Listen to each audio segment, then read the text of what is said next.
Hi viewers, మీరు ఇక్కడ చూస్తున్న గంట ఉంది కదా, దీన్ని ఒక్కసారి క్లిక్ చేస్తే మా ఛానల్లో వచ్చే న్యూ అప్డేట్స్, న్యూస్ అన్ని మీ దానిలో వచ్చేస్తాయి. మీ Bharat live. Bigg Boss show ఎంత పాపులర్ అయిందో అందరికీ తెలుసు. అందులో ఎవరెవరు పార్టిసిపేట్ చేస్తున్నారో కూడా మనకు తెలుసు. కానీ అందులో అందరూ హ్యాపీగా ఉన్నారా లేదని ఎవరు అనుకోవడం లేదు. ఎందుకు హ్యాపీగా ఉండరు? వాళ్ళకి కావాల్సిన స్పెషాలిటీస్, నిత్యావసరాలు, ఫుడ్ అన్నీ ఇచ్చారు కదా యాజమాన్యం అనుకుంటున్నారు. బట్ అందరూ కలిసి ఎవరిని టార్గెట్ చేశారో తెలుసుకుంటే మనం తప్పకుండా బాధపడి తీరుతాం. మధుప్రియ షోలో పార్టిసిపేట్ చేస్తున్న పార్టిసిపెంట్స్ అందరికంటే చిన్నది. కానీ ఆ బిగ్ బాస్ షో హౌస్లో మాత్రం తనని అందరూ టార్చర్ చేస్తున్నారు.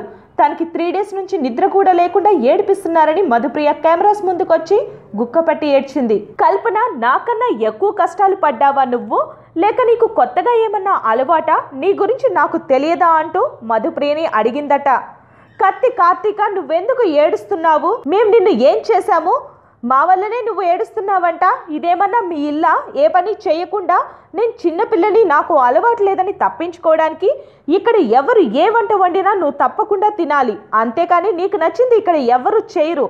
ఒకవేళ నీకు వంట వస్తే అందరికీ వండి పెట్టు అంటూ బెదిరించిందంట.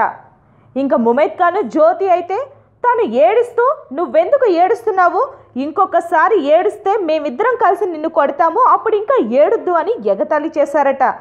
ఈ మాటల్ని తట్టుకోలేని మధుప్రియ, బిగ్ బాస్కు నన్ను ఇక్కడి నుంచి ఎలిమినేట్ చేయండి, నేను ఈ నరకంలో ఇంకా ఎక్కువ రోజులు ఉండలేను, దయచేసి నన్ను ఎలిమినేట్ చేయండి అంటూ చాలా దీనంగా అడిగిందంట. సో ఫ్రెండ్స్, విన్నారు కదా, మరి మధుప్రియ కోరి తన బిగ్ బాస్ షో నరకానికి వచ్చింది. మరి ఈ నరకం నుంచి తనకి విముక్తి ఎప్పుడో ఈరోజు ఎపిసోడ్లో తెలుసుకోండి. అప్పటి వరకు కీప్ వాచింగ్ భారత్ లైవ్.